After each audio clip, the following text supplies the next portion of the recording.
Serikali ya Kenya imevunja ukimya kuhusu kutoweka kwa mwanaharakati Boniface Mwangi, raia wa nchi hiyo akiwa nchini Tanzania, ambapo licha ya kuipongeza Wizara ya Mambo ya Nje na Ushirikiano wa Afrika Mashariki ya Tanzania imeeleza wasiwasi wake kuhusu kukamatwa kwa bwana Mwangi mwenye passport namba BK472892 inayoshikiliwa na mamlaka za Tanzania. Taarifa Mei 21, 2025 iliyotolewa na Katibu wa Wizara ya Mambo ya Nje na Masuala ya Wakenya wanaoishi nje ya nchi diaspora, Dr. Abraham Koriri Sing'oei, imebainisha kuwa licha ya maombi kadhaa, maafisa wa serikali ya Kenya wamenyimwa uwezo wa kibalozi na taarifa kwa bwana Mwangi, ambapo pia ina wasiwasi kuhusu afya yake, ustawi wake kwa ujumla na kutokuwepo kwa taarifa kuhusu kuzuiliwa kwake.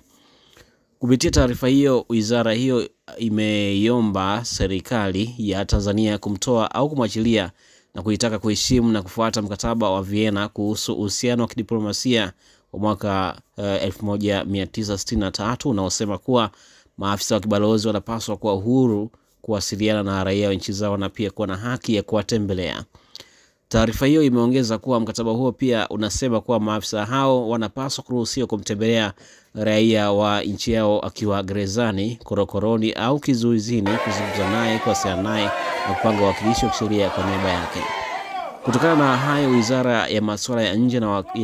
Wakenya wanaoishi nje ya nchi inaiomba kwa heshima serikali ya Jamhuri ya Muungano wa Tanzania kuruhusu mara moja maafisa wa balozi wa Kenya kumpata bwana Mwangi au kumwachilia huru kwa mjibu wa wajibu wa kisheria,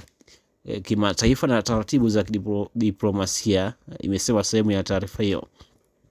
Wizara ya Mambo ya Nje na Masuala ya Wakenya wanaoishi nje ya nchi diaspora ya nchini Kenya imesisitiza kuwa serikali ya nchi hiyo imejizatiti kudumisha uhusiano mzuri wa pande mbili kati ya mataifa hayo mawili. Bwana Mwangi, ambaye alikuja Tanzania kwa ajili ya kuhudhuria kesi ya uhaini inayomkabili mwenyekiti wa Chadema Tundu Lissu, alitoweka Mei 20, 2025, siku moja baada ya kudai kuwa maafisa wa polisi walikuwa wamempiga kambi nje ya chumba chake katika hoteli moja aliyokuwa amefikia.